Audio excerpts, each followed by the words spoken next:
All right, so hi everybody. Welcome back to another episode of Reroute Reflections. This is the seventh episode, and we're coming to you live in 2026. I'm really super excited to have my guest here, Joshua Hill. He is the co-founder of SuperHired and VP of People and Culture at Tier 11.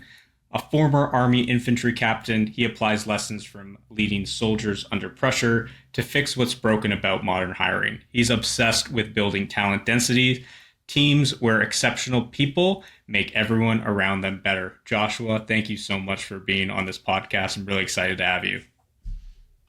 Thanks, Andrew. Yeah, I'm keen for the chat. And last time we spoke was definitely a podcast episode, so it's good that this time we're recording. I know, right? I feel like that's the curse of every podcast like host or anyone who's been on a lot of podcasts. I feel like I can't be on or have a conversation with anyone now without like midway through being like, man, I wish I was recording this. That's right. Yeah, you need one of those AI like pins, that you can wear, and it's a bit freaking sci-fi, but people are recording their conversations now. You need one of them on standby. I love that, right? And you just have like, notices that you can just have them sign, just be like, listen, this was great. I think we're going to make this a podcast. You okay with that? That's right. Yeah. Your whole life becomes a podcast. Yeah. I love that. I like that. I like that. I've never been able to do like the vlogger type style. I have tried that a couple of times back in my, youth where I was like, I'm going to be a YouTube influencer. But I can never get away from like having a camera in my face. So I feel like this is a nice little. It's intimidating. It is. I've tried. I've started, but it's a different game doing that stuff. It really is. Honestly, it's harder than it looks. I will say that.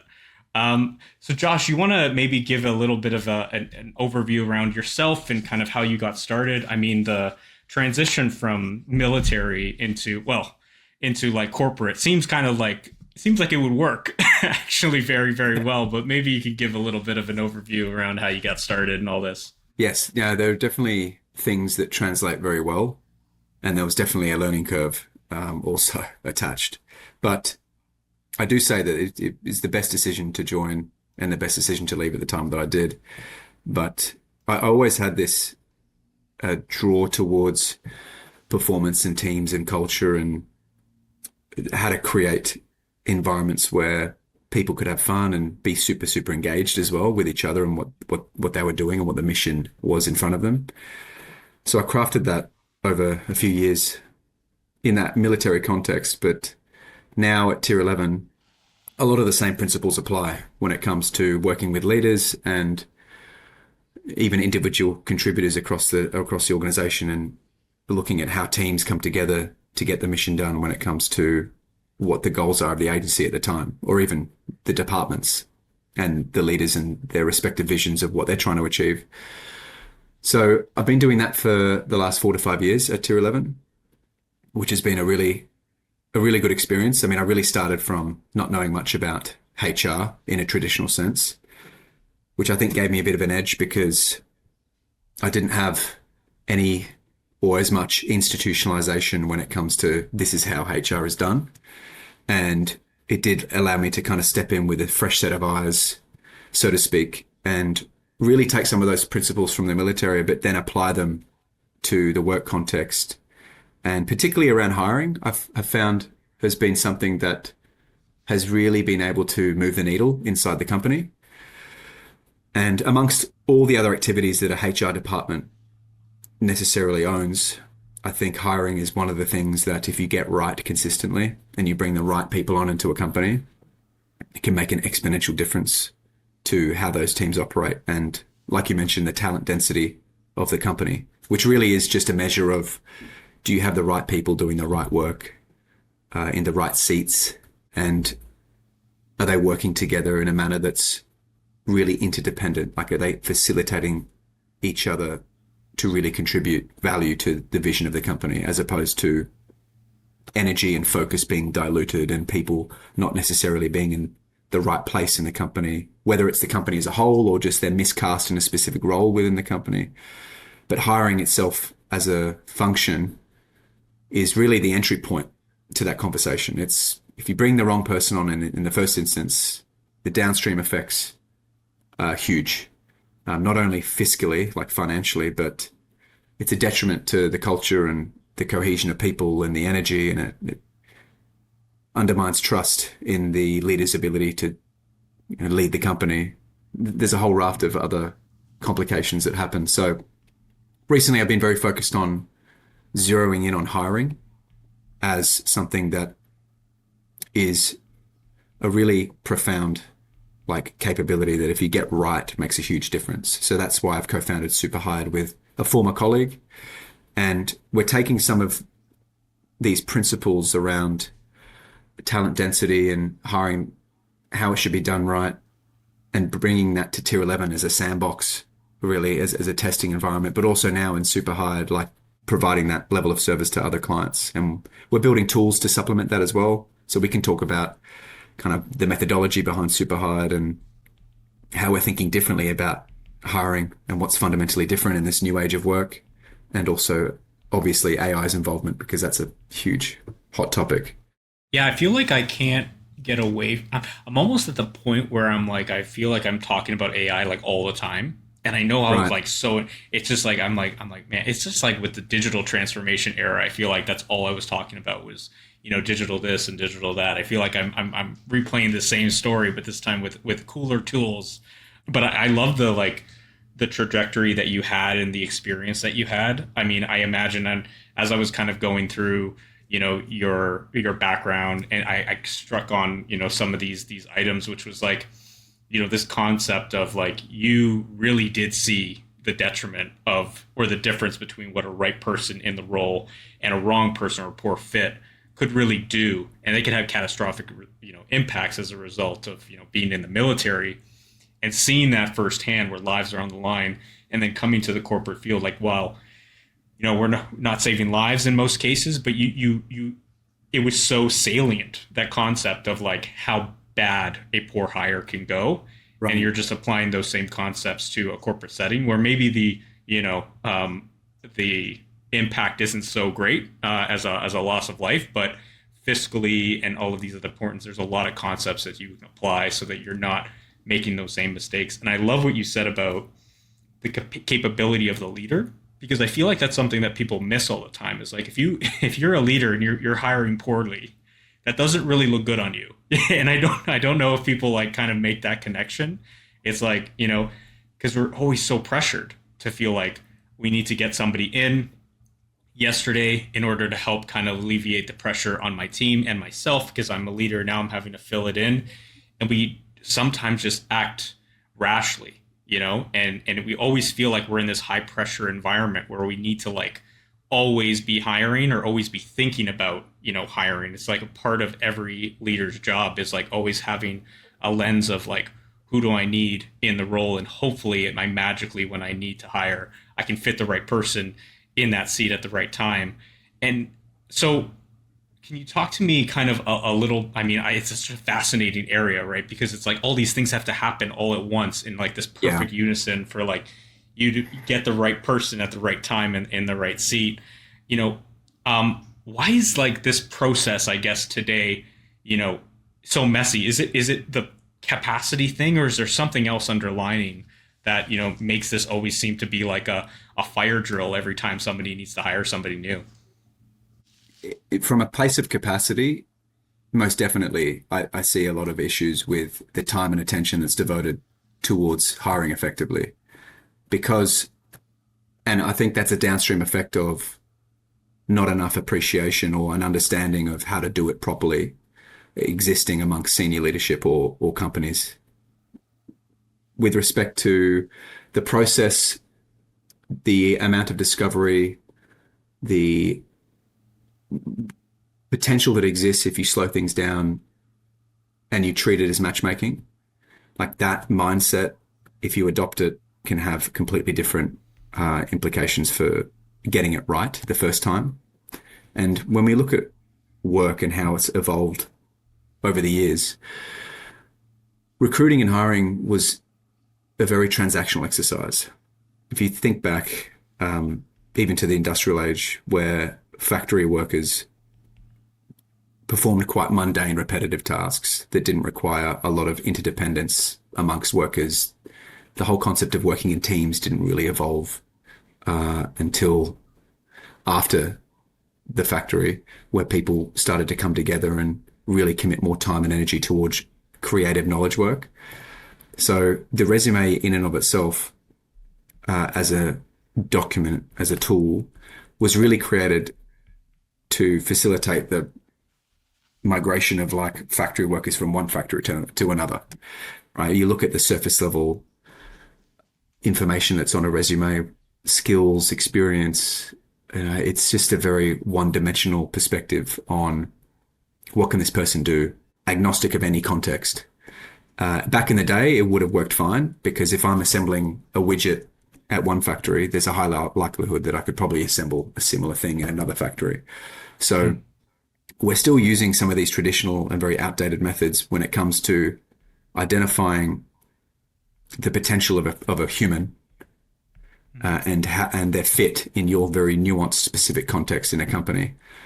And we're attempting to do that with very rudimentary tools, which don't service that level of matchmaking.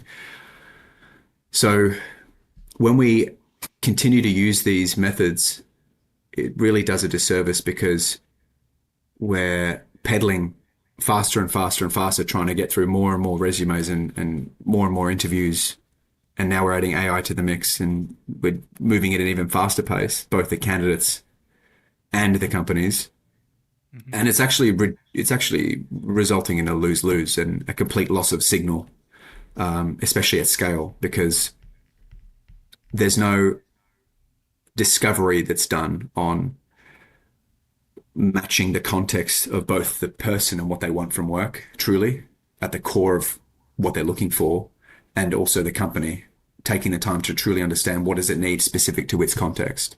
And you can just see out on, online, you can just have a very, very simple look at the level of job descriptions and the amount of work that's being done in companies and hiring teams and even hiring managers, the work they do and the level of understanding that they have as to what capability they're trying to build, what is the current dynamics of the team that they've got, who are they trying to hire for, and what is the complete picture of who they truly need in every aspect. Not just, oh, we need these skills and someone with these credentials. No, that's very surface level thinking. It's in the specific seat within this team, socially, emotionally, functionally, like what do we truly need to succeed? How do we condense that and communicate that into a role and a really thorough definition of what we need and how we market and sell that position so that we can attract the right people. And then even when candidates are looking at those positions, they inherently have a desire of what type of work they want to subscribe to. And I think a lot of people don't truly understand or truly know what they truly want from work until they stop and think, what do I actually value? What we try to do is facilitate both of those dimensions of discovery, because when you understand at the core what someone wants from work and you understand at the core what you can actually offer as a company, then you can facilitate that matchmaking, which is at the center of recruiting. And tying it back to capacity, it takes a lot of effort to do all that stuff. And if you're a hiring manager or a HR leader or just generally any leader or hiring manager in a company, and you're not coming at hiring with that perspective that this is an investment, it's resource intensive, it's one of the most important activities that we do, and we're going to invest into it. As such, if you're not coming at it with that mindset, then you're going to sell yourself short and you're going to skip these steps, and then it's going to result in poor hiring decisions that manifest over and over and over. Man, I've got so many questions after that. I think I want to, and I'm like focusing on the area I want to kind of come back to is that element that you talk about in terms of, and we've talked about this before, and like central to kind of the way that you kind of approach it is, the way that you talk about like the hiring process. It sounds a lot like, product management and how you're like marketing like a product out to customers, right? And this matchmaking concept is this idea of like looking at both sides of the coin, whereas traditionally, and I've done this myself, I was just hiring somebody and I'm like, man, I wish I had this call before I finished. It's like I'm focusing, you always focus on like what you as the hiring manager, you as the company need right now. But as you're like filtering through like those candidates, you're not really looking at like on the candidate side, like are they a match not only for what they want to be doing now, but in the future, so that you can actually really optimize, that relationship that you're building with that person so that they can continue with that company. And I'd love for you to talk a little bit about kind of how that all came to be for you. Is that like connection between like how we're treating, that process being more transactional to what you're trying to push and advocate for, which is looking at it kind of the same way that, we would with the same rigor, same investment that we would as we're trying to market like products to customers. This really kicked off for me, this type of thinking, when I started to read more about product management principles. And Teresa Torres was a big influence. She has written, I think, a couple of books, but one of them primarily, Continuous Discovery Habits, just talks about how, very plainly, you need to continuously be plugged into your customers that you serve. And you need to continuously be discovering about their pain points, their needs, their desires, their opportunities. And you need to have a really good understanding of the opportunity space before you build solutions. And for me, when I read that, I was like, wow, this is transformational. If I start to think like this as a HR leader and as a HR capability, because in a business, people, culture, in HR, I mean, we call it employee success at Tier 11. There's so many different names for this capability, but the newer names all indicate a capability that is more aligned to the people and the culture and the needs of those that capability serves. The customers of HR, which are the employees. HR exists to enable people to achieve the mission of the company. There's a very simple framework called essentially just that a business is a multi-sided entity. You have the company in the form of the owners, the shareholders. They have their agenda. They are a customer. You have the actual customers in the traditional sense, your clients, people that buy your service or product. And then you have the employees, the people, the contractors, those that deliver the service or the product. Some businesses have even more. I mean, you look at Uber, for example, especially Uber Eats, they have the restaurant, the driver, the business, the company, their customers. So the takeaway is that a business has many, many stakeholders, many customers, and the employees, arguably, unbiased, but my opinion is that they are the most important facet of all of them, because without any employees, you can't provide a service or product. You can't sell anything. You can't manifest value that can then be exchanged for traditionally money, and the business doesn't survive.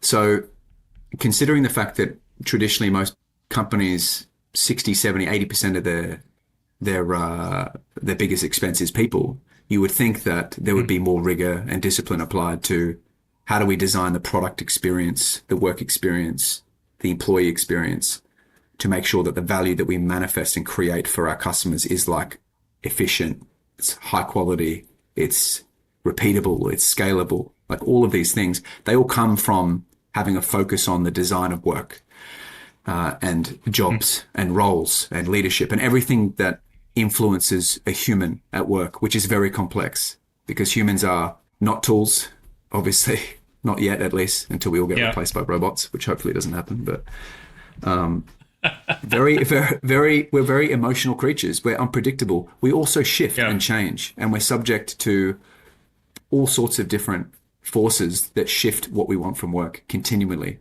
So it's very dynamic. What I want from work right now is not inherently what I'm going to want in a year from now. Depending on my life situation, it could suddenly shift. I could suddenly become a full-time carer for someone that's very close to me that becomes very sick, and that changes my entire portfolio of what I want from work. So if work is a product and it's highly dynamic and employees are our customers, then it starts to shift this way of thinking around, well, how do we connect the dots here in a company to ensure that people are motivated, engaged, and are putting in discretionary effort where they can go above and beyond because that's what every business owner wants, right? They want committed and hungry people that are aligned to the vision and the purpose of what they're trying to achieve. If you can create an environment that allows that to happen, then you're going to have that competitive advantage. And not only that, you're going to be providing immense value to your customers and hopefully to the world. So the question is, well, how do you create that? And continuous discovery is central to that, because you need to discover all of those nuances around every single one of your people, where they're at, what they want, what are their drivers, are they enabled or disabled to do their job? There's a lot of different dimensions that need to be considered, and it does get quite complex and resource intensive. And technology has a big part to play in that as well. But hiring is, again, I see it as a central starting point, so to speak. It's the sales and marketing function of the employee experience. It is same way we don't want to work with a ICP client that doesn't match what we need, like who we want in the business, because they cause all these downstream effects to operations. Like if we get the wrong client in, oh my gosh, it's a headache for everyone. It's the same thing. You get the wrong employee in, oh my gosh, it's a headache for everyone. Yeah. You are literally, like, every time you're talking, like every word that came out of your mouth, I'm just like, oh my God, like you're preaching to the choir here, right? Working in like transformational change, it's, there is that always that focus for me on, the employees are the most important, because it's through the employees that you're able to be and show up for your customers, and your customers or clients are the ones that are, bringing you the revenue in order for you to stay in operations. But if your employees aren't a good fit and they're not showing up for your customers, that has huge implications to the company. And you're talking about like, that first opportune step. It's like you don't even have them in the door yet. This is your opportunity to like court them, almost like you do customers and clients, and pay for fancy lunches to bring them out. You wine and dine them and you bring them on board, and all of a sudden you're there, and but where's that for the employees that we're trying to bring in, right? Like, why don't we apply that same, why don't we have, like the celebrities, trying to, right. Why don't we advertise that stuff on like, the Super Bowl commercials, or, around like, hey, come join our team, instead it's like, no, come buy our product, Right. Exactly. It's right. It's almost like when you hear it, it's almost like earth shattering or glass shattering, where you're like, oh my God, like, how have we not been thinking about this? Yeah. But the question I gotta ask you here is, I've seen it too, right? We're launching like a multi-million-dollar change, and the last thing on people's mind is like, how do we manage the actual employee experience along the way throughout this transformation? And the budget that I'd get is, peanuts compared to the overall transformation. So it's like, yeah, we're going to spend all this money to transform how we do things. It's going to be completely different, be super innovative, super efficient now. But yeah, we'll maybe send a communication out to all employees to let them know what's going on. That should be enough. Or we'll run them through an e-learning module to figure out what the differences are. And so in your experience, especially on the hiring side, what do you think, like, why aren't companies like thinking about it the same way? Why are they not willing to invest at least similarly to the employee experience, especially with onboarding, than, the customer experience or the client experience? I think there's a whole bunch of different reasons, to be honest. I think that founders, founder owners, like smaller companies, more nimble organizations, are much more open and inclined to delve into more innovative ways of approaching business and how things are done. I've had a lot of great conversations with a lot of people that are either in startup phase or even small to medium sized, and they're much more receptive. And I'm not just talking about the owners, but leadership teams, managers. I think it's got to do a lot with how institutionalized the company is and how long it's been around and the leaders that they've had up to that point. And a lot of the leaders in very mature companies come from quite rigid institutionalized backgrounds, typically, that have been cemented in over years and years.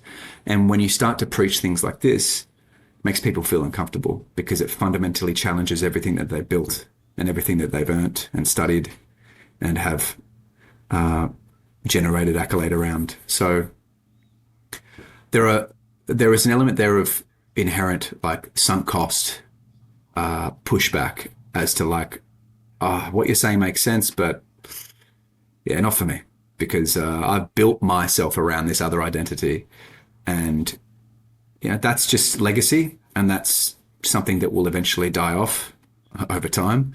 I think if you, and this is kind of our approach with SuperHired at least, is definitely targeting the more nimble, smaller companies where change and transformation is more easily accepted and implemented.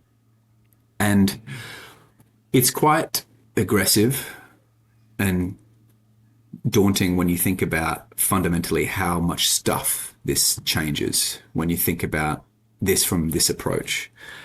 But it doesn't need to be, because it's really based on first principles, and it's completely scalable. Having a mindset that's oriented towards this, even if you're short on cash and time, you can still take actions and take steps towards creating better experiences. And it all starts the same way. It all starts from doing discovery, because you can't know what to change and how to influence or chart the course if you're not doing a level of reconnaissance to orient yourself to what is life like actually on the ground in the business. Hearing it from the leaders, hearing it from the people in the trenches, hearing it from every corner of people that are actually touching the clients, touching the work, touching each other in small teams. And unless we understand that as leaders with that level of granularity, you can't possibly understand how to lead transformation. You're kidding yourself. So really, in all of this, the common thread is having a really, really solid understanding of, as a company, what is your work product? And what is that from as many dimensions as you can possibly conceive? There's this good book called Crucial Influence by Joseph Grenny that, again, for me was a really big catalyst, like turning point, where I was like, wow, this connects the dots for me between how to actually change human behavior. Because at the end of the day, and this is what they talk about in the book, it's like any transformation, big or small, if I'm thinking about organizational wide pivoting towards changing our capability and providing a different service completely and overhauling things, all the way through to just someone on my team is just not performing and I want them to do things differently. What we're actually asking at the core of it is, I want someone in a certain situation to take different behaviors than they otherwise are now, which result in different actions and different results. So when we're looking at affecting behavior change and we take a step back, we need to understand that behavior change is not purely motivational, which a lot of people assume it is. Now, why isn't Joe acting this way? Oh, he must not give a, he must not care, he's not the right fit. Well, I can guarantee you there are 100 other reasons why Joe isn't acting the way that you want. Let's look at the dynamics of the team that he's in. Let's look at the functionals, procedures, and the systems and the tools that either support or disable him to be able to exhibit that behavior. Let's look at the social dynamics. Right? Is it accepted to be taking those behaviors? So discovery helps unearth all of this and build a picture around why are people potentially behaving the way they are, and how can we start to implement transformation to get people from this way of behaving to this other way of behaving.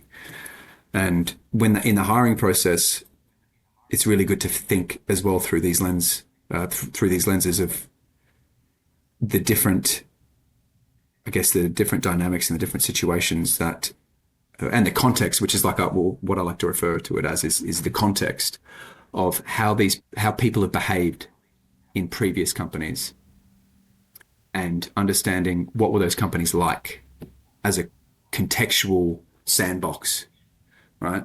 Because if we understand the context of previous companies, and we understand how they behaved and what value and results they generated, then we can start to map and triangulate. Okay, we can build a picture now of how they behave in certain situations, and the previous context of their companies are like this, and how does that marry up to what we have as our context in our company, and the results we expect this person to generate.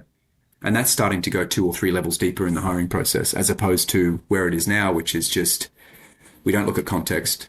I just look at, oh, you've done this Right. role at this company, you've done these skills, you're good enough. So, Yeah, and that's exactly it. But I think, and then it's so many interesting nuggets that came out of there. It's like, the focus that you have and the more reception that you get from the smaller companies to, do what you're doing at SuperHired makes a lot of sense to me, because I myself, a company of one, just hiring, my first person to come on board, I was all in. Like I was making sure this person was the perfect fit. I was like, giving them like, a task assignment to do, to like, let me see what it kind of looks like, see if they're going to be a good fit.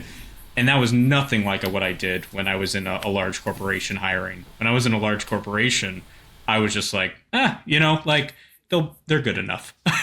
so, so I definitely can see, like, you applying, like, one of the good, like a good takeaway is, this idea of like, when even if you're a large, Fortune 500 company, some of the tactical things that you can just like do differently is like, think about it like it was your business, and if this was like coming out of your pocket, how would you want to approach it, instead of it, being like, oh, you've got the okay to hire at like X amount or in this range. It's like, well, what if you were paying for like that amount of money out of your own pocket? Like, how would you want to approach, this hiring and that discovery piece?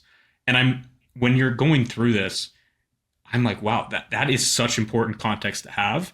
And all of this information, there's just so much information to like go through in order to help like identify and figure out, like, is this person a right fit given the context of our organization and what I need from that person right now, and also from the context of that, like, that individual and like their history and what they've gone through, and trying to like match that is, I feel like, when you talk about it, like, it makes sense, but when I think about like how would I even do that, that just seems like, oh my, to a point where I'm just like, all right, forget it, I'm just gonna do it with the way I've always done it and like hope for the best.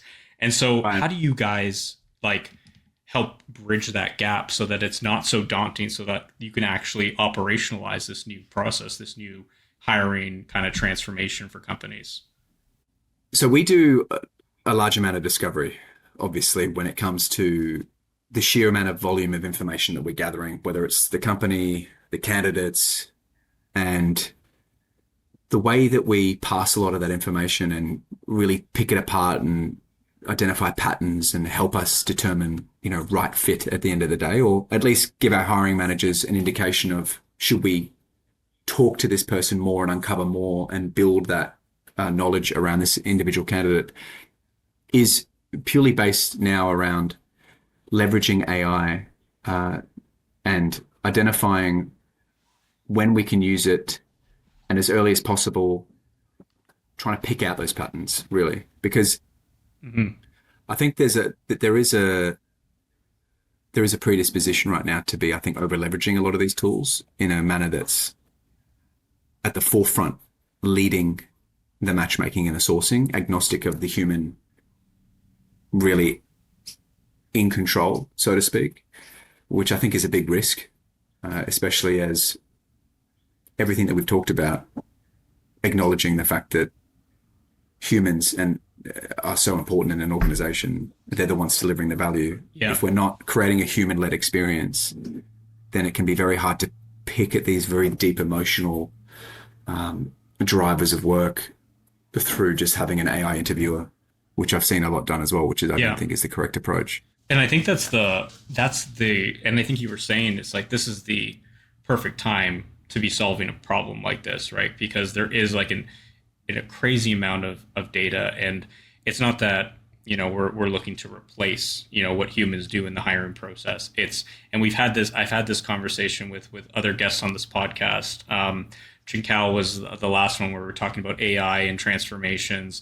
And, this concept came up. It's like, how do we take the work that humans don't want to do, and just focus the humans on the work that they want to be doing, which is, give me that analysis of like, based on all of these criteria, who do we think is going to be like a good match? And let me have those conversations with the person, make sure that the match is there, dive a little bit deeper. But I mean, I just put up a post for a marketing coordinator role, and I got 400 applications. And I was like, I'm like, are you kidding me right now? Like, how do you even get started with something like that, right? I'm like, I'm not reviewing 400, you know, resumes, but like, what do you do? You're just kind of like hoping for the best. So it's got Yeah. to a point where like humans can't go through that much information Right. reliably. We need tools, we need support, right? And I think that's what you're kind of trying to help bridge the gap for. We need tools and we need support, but we need to build them from the right principles because right now a Hmm. lot of the tools and all of the support that are available are built on top of the broken paradigm. So how do we do what we've been doing but do it faster, which is incorrect. And that is not the right way to be doing it. What we need to Yeah. do is completely rethink the matchmaking as a principle based exercise where it's rooted in discovery and where it's coming from a place first and foremost understanding the company from every dimension and the candidate from every dimension. And only then do we use AI to then help us sift through that data and complement the hiring manager that's leading. So it's an augmentation rather than a replacement of Hmm. recruiters and talent acquisition experts. You look at a lot of the applicant tracking systems that exist now and a lot of the tools that candidates have to pump out resumes at warp speed. That's not fundamentally challenging the what's broken in hiring and the systemic issues when it comes to having a complete lack of data on context, but also the company and the opportunity and the candidates' true drivers of what they want. So these applicant tracking systems, because of the lack of that data, they resort on very, very surface level vanity metrics and Hmm. keywords and signals to remove people from the equation. For example, an applicant tracking system removing someone because they haven't got 3+ years of experience in a certain domain. Like, why is 3 years of experience in a certain domain indicative of that person's capability in that specific Hmm. context that you're offering? You have no idea. And I understand the rebuttal to this is, well, you need to start somewhere. If you've got 400 applications, you need to apply some level of filtering.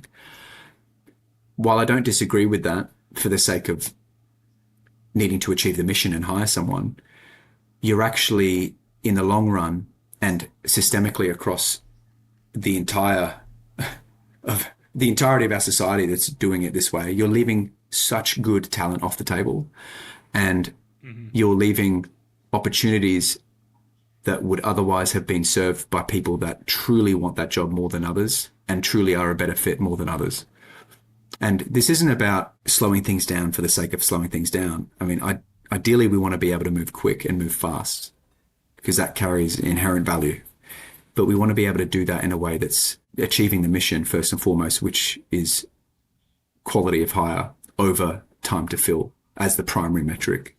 Right? I would rather hire someone Hmm. in 8 weeks if I knew that they were going to be the right fit than 2 weeks. And, it's a Hail Mary. And if your business is in a position where you need to hire and you only have 2 weeks to do the discovery, then that's not a hiring problem. That's a business problem and a process problem that needs to be resolved. So you're allowing yourself the luxury to have the time to be able to do Hmm. this level of due diligence. Going back to like kind of like the way that SuperHired is built, the three ideas that kind of were built upon SuperHired. Like the one thing that kind of jumps out is like an empty seat is better than a wrong hire, and it's like exactly what you're kind of saying. And this idea of like when you're talking about like the 3 years of experience, immediately I start thinking about the conversation we had with a previous guest on the podcast, Rick Nason, which was this idea of trying to apply a simple solution to a complex problem. It's easy to just say like, oh, let's just cut them off at 3 years, but at the end, with 3 years experience, because we don't have any other metric. But what if we did? What if we built it up to like be able to collect that information so that, to your point, we're not leaving great candidates off the table? because there's other things that we can do to figure out whether they are a quality hire or not. Not surprisingly, we're going over time because I feel like I could talk to you for hours. But so I want to wrap this up. But I wanted to thank you, Josh, for coming in and sharing kind of your experience. And it's like it's a beginning part of the journey from an employee experience. And I get to see kind of when they're part of the group and they're handling like a major transformational change. You can see where there are quality hires and where there are hires that maybe didn't like hit the mark, and that type of impact lasts a long time. So trying to like do what you got to do to get it right at that point where you have control is optimal, right? Especially in big companies, because the difficulty in getting rid of somebody is always so complicated. You want to make sure that you're getting the right person in the seat at the right time, so you don't have to deal with performance management issues and all of that other stuff. So there's so many reasons why it's so important to think about it, getting the right person in the seat. I wanted to just kind of close, and I know you've shared a number of resources already, and that kind of shaped your thinking. But is there any, one in particular, like if you were going to give like, take home, I know we're past Christmas, but on everyone's like first book to read in 2026, what would that book be? It would be the first one I recommended, which is Teresa Torres's Continuous Discovery Habits. And that's widely applicable, I think, to any profession, whether you're in HR as well, or you're a product leader, or even just a leader in general. I think it's an incredibly important read. It really hits home the importance of doing the reconnaissance and the discovery first before creating solutions, which is such a profound, very simple message, but you'd be surprised how many of us jump straight to solutions without truly thinking through and critically analyzing the situation. And if we can apply more thinking like that, then we generally improve our decisions and solutions that we build across the teams and organizations that we're in. So it was a really profound read for me. I love that, and honestly, I struggle with that myself. Honestly, same. It's gonna be on my list for sure as a first read for 2026. Well, Josh, I wanted to thank you so much for taking the time with us to kind of share your thoughts and really help us to like rethink, the way that we approach hiring, which is such a crucial area of a business and has such profound impact on things like culture and our ability to show up for our customers, who at the end of the day are really what gives us, the paycheck to continue doing what we're doing. So it's such a profound step in the overall employee experience, and it's just a start, right? You can get that right, you can have a lot of benefits for the business moving forward. So thank you again for taking the time out, and I really appreciate you spending what I imagine is a very, very busy day having to wear two hats. So thanks again, Josh. Really appreciate it. Sandra, it's a pleasure chatting.